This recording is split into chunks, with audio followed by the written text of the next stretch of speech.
Bismillahirrahmanirrahim. Assalamualaikum warahmatullahi wabarakatuh. Alhamdulillahi rabbil alamin wa bihi nasta'in ala umurid dunya waddin. Wa sallallahu ala sayyidina Muhammadin khatamin nabiyyin wa ala alihi wa sahbihi ajma'in. Qala rabbi shrah li sadri wa yassir li amri wa hlul 'uqdatam min lisani yafqahu qawli.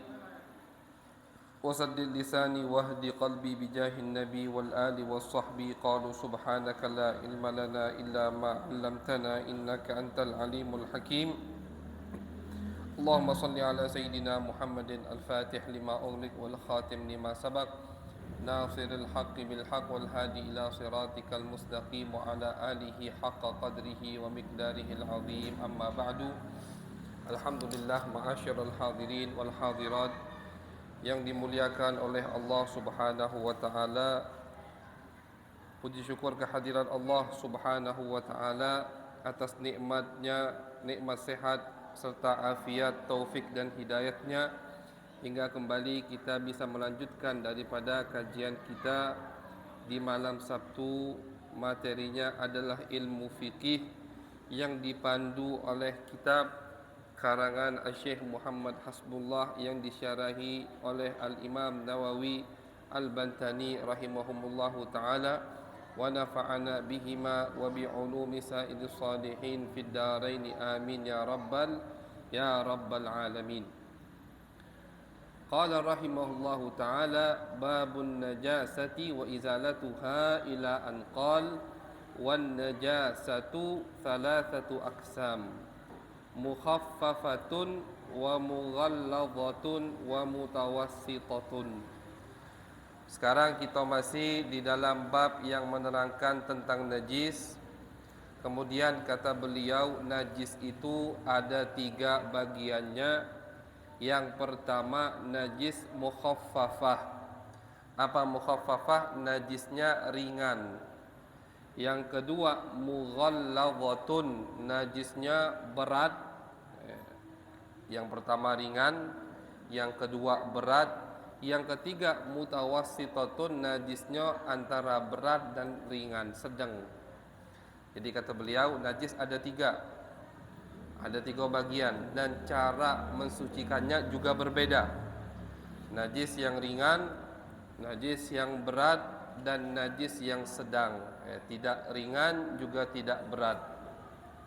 Yang pertama, fal mukhaffafatu bauludz zakar alladhi lam yablugh haulain wa lam yatanawal ghidaan ghairal laban. Najis yang pertama yaitu najis ringan adalah najis anak kecil atau bayi kecil laki-laki yang belum sampai umur 2 tahun. Pertama, bayi tadi harus laki-laki. Kedua, belum sampai usia 2 tahun. Kemudian yang ketiga, tidak atau belum mengkonsumsi makanan kecuali susu ibunya. Itu namanya najis ringan. Kencing dan kencing, bukan bukan BAB-nya, bukan, tapi kencingnya. Kencing bayi laki-laki umurnya belum 2 tahun, terus dia belum memakan atau mengkonsumsi makanan kecuali air susu ibu, ASI ibunya. 3 syarat ini ada, baru najis tersebut dinamakan najis mukhaffafah, najis ringan. Berarti kalau bayi tadi bukan laki-laki, bayi perempuan, tidak dinamakan mukhaffafah. Hukumnya beda nanti ya. Kemudian udah bayi laki-laki tapi umurnya di atas 2 tahun, juga tidak dinamakan najis ringan. Atau umurnya belum sampai 2 tahun tapi dia sudah makan mengkonsumsi selain susu ibunya, juga tidak dinamakan najis yang ringan. Misalkan setahun atau setahun setengah sudah makan bubur, itu ketika dia kencingnya bukan dinamakan najis ringan. Apa bedanya? Nanti di cara mensucikannya itu ada perbedaannya. Jadi najis ringan itu kencing bayi laki-laki kecil yang umurnya belum sampai 2 tahun dan dia belum mengkonsumsi makanan kecuali susu ibunya, maka itu dinamakan najis ringan mukhaffafah. Bagaimana cara mensucikannya? Wa yathuru aw wa yutharu mahalluha birashil ma'i alaihi marratan wahidatan hatta ya'ummahu bisyarti an takuna an tazula ainul bauli qabla ar-rashi. Cara mensucikannya kata beliau gampang. Misalkan kencing bayi laki-laki tadi yang belum sampai 2 tahun dan belum makan kecuali susu ibunya, kena baju kita. Cara membersihkannya gampang. Pertama, peres baju tadi. Kalau masih ada sisa kencingnya, peres dulu. Setelah diperes baju tadi, cukup dipercikkan air ke baju tersebut. Sudah. Habis itu kita bawa salat, sah. Nah, itu najis, makanya dinamakan najis mukhaffafah, najis ringan. Cara mensucikannya juga ringan. Cukup pakaiannya diperas biar sisa kencingnya tidak tersisa. Kemudian percikkan air ke bagian yang terkena kencing tadi. Sudah, tidak perlu kita basuh diguyur airnya, tidak perlu. Karena ini najis mukhaffafah, najis yang ringan. Dan itu cuma satu. Najis ringan cuman ini contohnya. Kata ulama cuman ini. Dan ini bukan karang-karangan ulama, tapi ada dari hadis Nabi besar Muhammad sallallahu alaihi wasallam. Sayyidina Hasan sama Sayyidina Husain itu pernah di pangkuan Nabi terus kencing. Sayyidina Hasan, Sayyidina Husain cucu Nabi besar Muhammad sallallahu alaihi wasallam, pernah suatu hari lagi digendong sama Nabi besar Muhammad sallallahu alaihi wasallam. Kemudian beliau ini kencing, masih kecil. Pas kencing diangkat sama Nabi, mau dibersihkan sama sahabat, tidak perlu kata Nabi, diperas sini, minta air, fana waha, akhirnya dipercikkan sama Nabi air itu ke baju Nabi dan Nabi langsung pakai baju itu untuk sholat. Jadi ini langsung prakteknya dari Nabi besar Muhammad sallallahu alaihi wasallam dan contohnya cuma satu, mukhaffafah ini kencing anak bayi laki-laki yang belum sampai usia 2 tahun dan belum makan atau masuk ke dalam perutnya makanan kecuali susu ibunya. Kemudian bagian yang kedua, al-mughalladhatu, najis yang berat. Berat di sini berarti berat mensucikannya, agak susah, yaitu najasatul kalbi wal khinzir wal mutawalladi minhuma au min ahadihima. Najis yang terkena anjing atau terkena babi atau terkena binatang yang lahirnya dari antara dua ini. Misalkan umpama anjing laki-laki istrinya kambing perempuan, taruhlah ini umpama terjadi atau tidak wallahu a'lam. Ulama kita ini kadang menggambarkan satu gambaran yang kadang di luar otak kita, saking cerdasnya mereka ini. Jadi kata mereka, misalkan ada anjing laki-laki nikah atau menghubungi kambing perempuan, lahir anak, baik anaknya tadi berbentuk kambing atau bentuknya anjing, anak itu hukum najisnya ikut ke anjing. Dibalik, ibunya anjing, bapaknya kambing, sama baik, tetap hukum najis si anak tadi ikut ke yang paling rendah atau paling hina, yaitu anjing.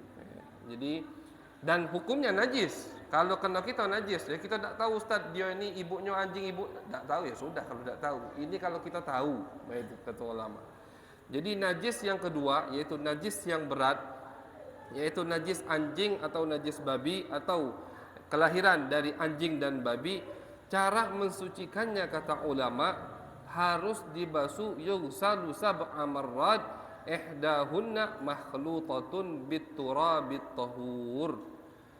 Dibasuh 7 kali dan salah satu dari basuhan yang 7 kali itu dicampur dengan debu yang suci.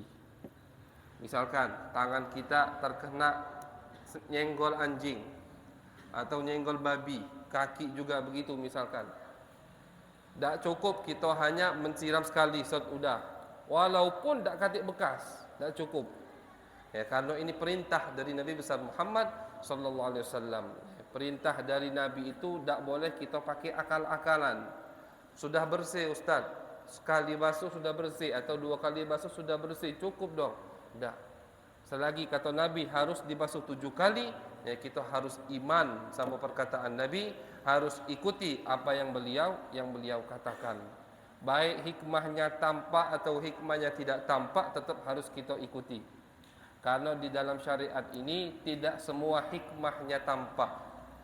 Perintah-perintah yang Allah berikan kepada kita, yang Allah wajibkan, tidak semua hikmahnya tampak. Salat 5 waktu apa hikmahnya? Kadang kita tahu, kadang juga kita tidak tahu. Pas kita tidak tahu, disitulah Allah ngetes kita. Benar tak kau ni iman sama aku? Masalah tadi, basuh bekas senggolan anjing atau babi harus 7 kali. Salah satu pakai debu. Apa hikmahnya? Dicari sama dia di kitab, tidak ketemu, ya sudah. Walaupun kita tak nemu hikmahnya, tapi itu betul datangnya dari Nabi besar Muhammad sallallahu alaihi wasallam, harus kita yakini, harus kita lakukan. Karena disitulah kita dites sama Allah imannya. Kalau galo-galo yang Allah perintahkan itu hikmahnya kita tahu, tak kata iman namanya.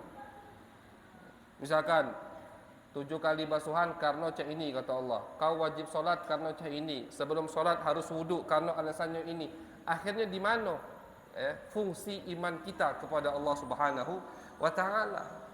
Malah disitulah fungsi iman dites sama Allah. Pas kita tak tahu apa hikmahnya basuh bekas anjing, kena anjing atau kena babi 7 kali, tak tahu. Ya sudah, yang penting kita iman. Di situ kita disayang sama Allah Subhanahu wa taala. Kita misalkan punya anak atau punya murid, taruhlah. Setiap kita suruh dia nanya, "Ngapo ayah harus main ini? Ngapo ustaz harus cak ini? Ngapo ayah harus cak ini?" Mana yang lebih kita demeni? Sama anak kita sikok lagi, kalau kita suruh dia langsung lakukan tanpa banyak tanya. Murid yang kita suruh tadi sikok lakukan ini, "Ya ustaz, aku lakukan." Lakukan ini, "Ya pak guru, aku lakukan." Tanpa bertanya, mana yang paling kita sayangi? Pasti yang tak banyak tanya.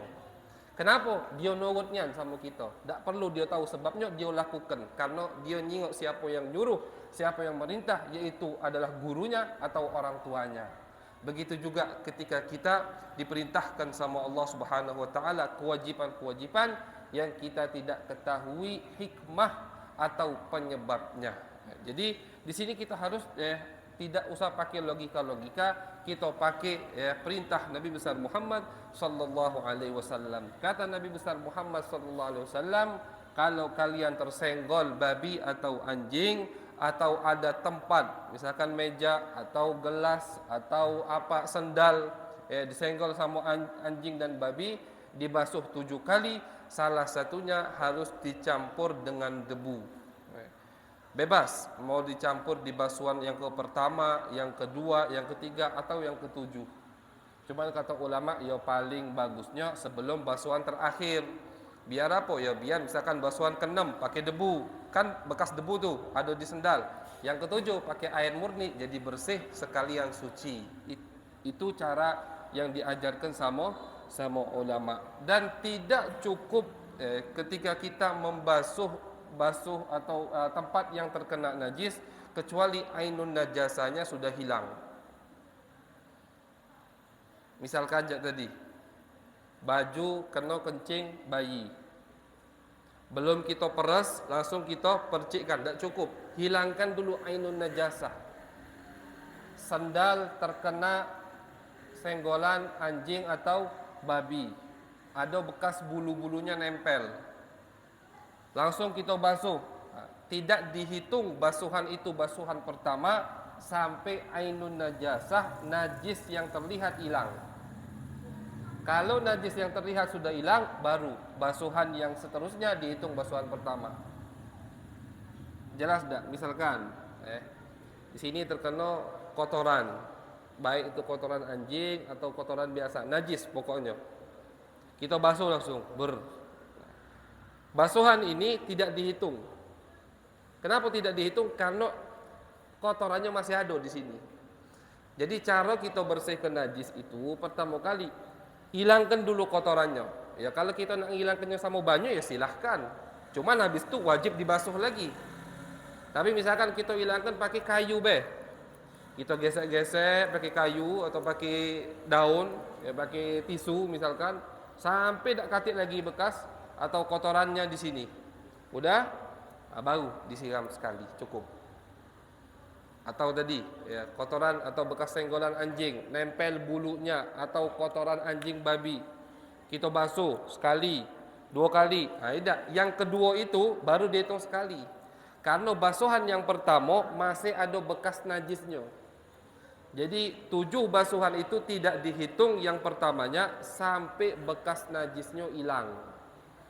Kalau bekas najisnya hilang, tidak kejingoan lagi, kotorannya tak katik atau bulunya tak katik, baru basuhan yang kita basuh dihitung basuhan yang pertama. Jadi syarat membersihkan najis itu ainun najasah harus dihilangkan dulu.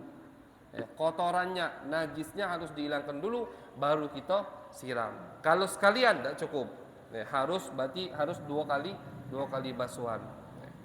Jadi yang kedua, bagian daripada najis yaitu najis al-mughalladhah, najis yang berat, dan ini contohnya juga cuma tadi itu, najis yang disebabkan oleh anjing atau oleh babi, cara membasuhnya 7 kali basuhan.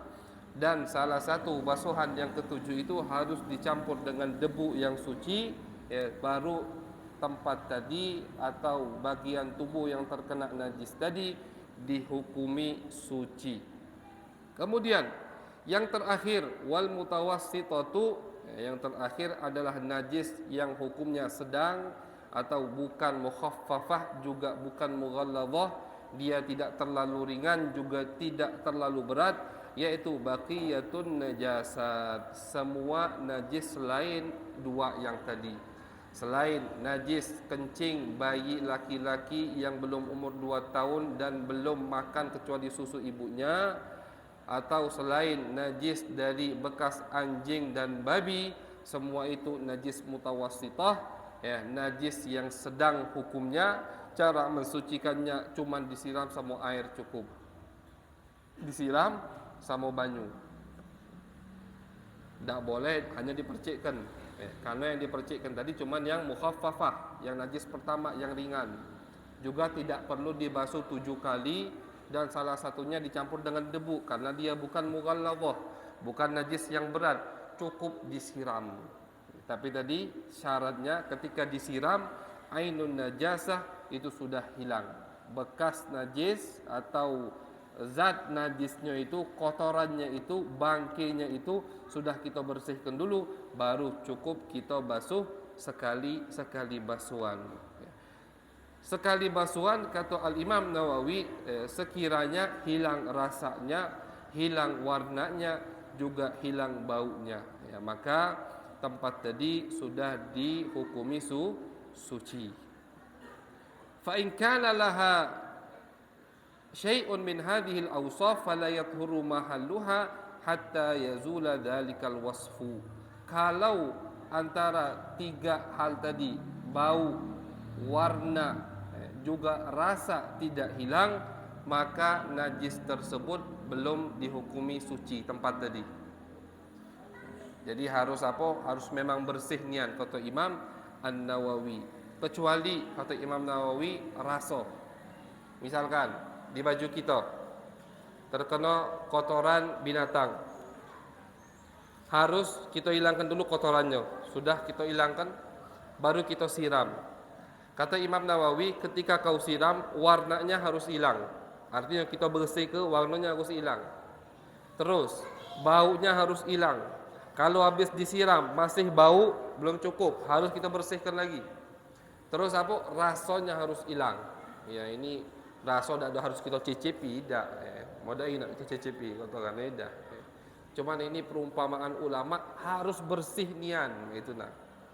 Kecuali kata Imam Nawawi, sudah pakai sabun ustaz, sudah pakai rinso, back clean, galo-galo, tidak hilang, tak baca hilang kecuali dipotong, baru kata Imam Nawawi cukup, tak usahlah kau potong, karena itu bukan syariat kita. Syariat kita ini ditakhfif sama Allah. diberi keringanan oleh Allah Subhanahu wa taala. Kalau umat-umat terdahulu pakaian kena najis baru wajib dipotong, tidak katik dibasuh-basuh, tidak katik.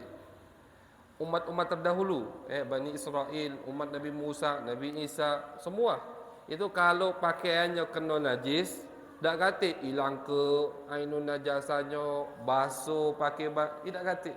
Tak banyak omong, potong kata Allah Subhanahu wa taala.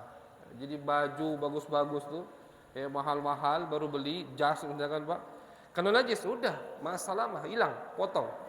Itu cara mereka mensucikan najis. Tapi kita alhamdulillah umat Nabi besar Muhammad sallallahu alaihi wasallam tidak perlu cak itu kata Allah, cukup dihilangkan ainun najasah tadi terus disiram sampai hilangnya bekasnya hilang, sudah baju tadi boleh kau pakai lagi. Itulah kelebihan yang Allah, termasuk kelebihan yang Allah berikan untuk kita, untuk umat Nabi besar Muhammad sallallahu alaihi wasallam. Kemudian kata Imam di sini, walau tawaqqafa zawalu najasati ala sabun au ghairihi wajib isti'maluh. Apabila najis di pakaian kita atau di barang kita, di benda kita, misalkan di tubuh kita tidak bisa hilang kecuali dengan menggunakan sabun. Ada sabun di zaman beliau ini Kata beliau maka wajib pakai sabun. Jadi cak mana caranya najis tadi harus hilang. Pakai sabun, harus pakai sabun. Backlin, pakai backlin. Tidak bisa juga sudah kecuali dipotong. Di situ baru ma'fu. Di situ baru kita diberi leluasa oleh Allah Subhanahu wa taala, tidak harus dipotong. Pakai silakan. Sudah dah hilang lagi. Pakai apa beda baca lagi Ustaz? Masih ada tulah bekasnya. Tak harus dipotong karena itu termasuk khususiyah yang Allah berikan untuk kita umat Nabi besar Muhammad sallallahu alaihi wasallam.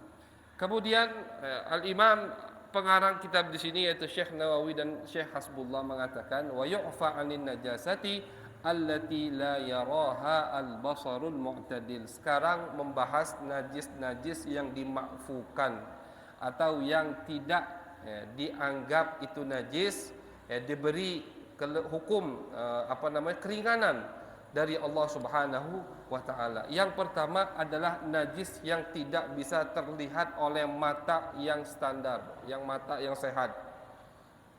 Tak kejingoan najis ini. Maka kalau najis tersebut kena baju kita, tidak apa-apa. Misalkan kencingnya nyamuk atau kencingnya lalat. Kejingoan apa tidak? Tak kejingoan. Najis tidak? Najis. Yang kotoran dari binatang najis. Cuman saking kecilnya makhluk tadi, kotorannya kalau nempel di baju kita, kencingnya misalkan, dah kejingoan Ustaz. Itu dimakfu sama Allah Subhanahu wa taala. Tidak dihukumi najis, solat kita diterima sama Allah Subhanahu wa taala. Jadi najis yang dimakfu, yang diberi kita hukum keringanan oleh Allah Subhanahu wa taala adalah najis yang tidak bisa dilihat oleh mata yang sehat, tapi bukan mata yang tajam nian, bukan mata yang minyo besar, bukan. Mata yang standar, mata standar manusia. Tidak bisa melihatnya, maka najis tersebut tidak dihukumi najis, makfu. Misalkan juga kata ulama, percikan air kencing ketika kita di kamar mandi. Kata ulama fikih itu, coba Anda lihat, ini hasil pencarian atau pembahasan mereka. Ketika Anda kencing, terus ada sinar matahari, kadang itu kejingoan, ada percikan kencing yang kita tak jingok kalau katik sinar matahari. Jadi pas kita kencing, misalkan kata ulama ini, kencing pas bertepatan dengan ada sinar matahari, coba lihat, pasti itu ada percikan dari kencing yang kita tidak lihat, yang tidak kejingoan sama mata kita kalau katik matahari tadi. Nah itu termasuk najis yang dimakfu. Kenapa ya? Wadai kita kencing nak harus ada matahari terus, kan tak mungkin. Dah kejingoan juga sudah dimakfu sama ulama. Jadi najis yang dimakfu adalah najis yang tidak bisa dilihat dengan mata manusia, mata yang standar, bukan terlalu tajam, juga bukan mata yang rabun atau yang ada minyak. Kemudian Najis-najis yang dimakfu adalah al-qalil minad dam wal qaih. Sedikit dari darah dan nanah yang keluar dari tubuh kita. Itu hukumnya najisnya makfu. Biasa kalau ada melenting-melenting di belakang. Misalkan keluar darah, keluar nanah, kalau sedikit makfu. Batas sedikit banyaknya bagaimana kata ulama? Ya, kalau sedikit itu tidak melebihi 1 logam ini, dirham.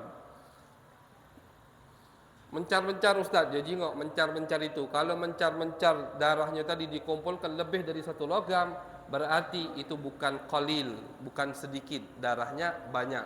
Najis, tidak boleh dipakai solat. Tapi kalau mencar-mencar tidak sampai melebihi ya, lebarnya 1 logam ini, maka darah tadi dihukumi qalil, sedikit, dan boleh baju tadi kita pakai untuk solat. Ya, itu termasuk najis-najis yang makfu. Soalnya darah najis, ya kan? Darah itu najis, tidak boleh kita baju kalau kena darah dan darahnya banyak kita pakai untuk solat, kecuali kalau darahnya ya kecil. Kemudian kata Imam di sini, jadi itu 2 najis yang makfu ya. 2 najis yang makfu. Yang pertama tadi yang tidak bisa dilihat dengan mata yang standar. Yang kedua najis darah atau nanah yang sedikit, yang keluarnya tidak disengaja, dengan syarat begitu, keluarnya tidak disengaja. Misalkan di sini ada besul, sengaja dia pencet karena baju dia, tidak boleh baju itu dipakai untuk sholat karena ada unsur kesengajaan. Tapi kalau tidak ada unsur kesengajaan, baru baju tadi boleh dipakai untuk salat. Kemudian Al-Imam An-Nawawi mengatakan wala yatanajjasu tahirun nasyif idza asabathu najasatun nasyifah. Kalau ada najis yang kering terus tersentuh dengan barang, benda atau tubuh kita yang kering, maka tubuh kita tadi tidak menjadi mutanajis. Misalkan kaki kita kering, lewat anjing, nyenggol, anjingnya juga kering, maka kaki kita tidak jadi mutanajis, tidak dihukumi najis. Kapan kaki kita atau baju kita, benda apapun dihukumi najis? Kalau salah satu di antara yang suci dan yang najis ini ada yang basah. Misalkan tangan kita kering, tapi anjing itu basah badannya, nyenggol kita, kena kita najisnya.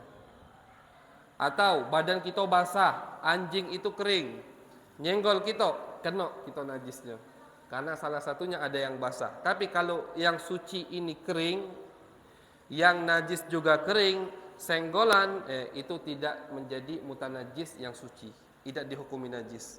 Karena al-jaf bil jaf tahir bila khilaf, itu ada kaidahnya dari ulama kita. Al-jaf bil jaf tahir bila khilaf. Kalau ada yang kering bersentuhan dengan yang kering, artinya najis kering bersentuhan dengan benda yang suci juga kering, maka itu hukumnya tidak menjadi najis. Dan ini tanpa ada khilaf dari ulama. Sepakat ulama kalau yang nyentuh tadi sama-sama kering, maka tempat itu tidak jadi mutanajis. Kapan tempat itu jadi mutanajis? Kalau salah satunya ada yang basah, baru langsung hukumnya otomatis mutanajis. Jadi itu insyaallah yang kita bahas malam ini, dan selesai sudah kita bab tentang najis. InsyaAllah minggu depan kita masuk babul haid wan nifas, bab yang menerangkan tentang haid dan tentang nifas. Walaupun kita tidak haid dan nifas, tapi kita tahulah sedikit paling tidak hukum haid, hukum nifas. Sebagian guru itu seperti Fathul Mu'in itu tidak membahas babul haid wan nifas. Ditanya sama murid-muridnya, guru, ngapo tidak ngarang kitab babul haid wan nifas? Kita figinya tebal, tapi bab haid nifas tak katik. Kata dia, lanang idak haid idak nifas, betino dak bertanya sama aku, kata dia. Sudah, aku dak karang, kata dia. Tapi kebanyakan dibahas bab haid dan bab nifas. InsyaAllah kita bahas walaupun sedikit minggu depan. Amin ya rabbal alamin.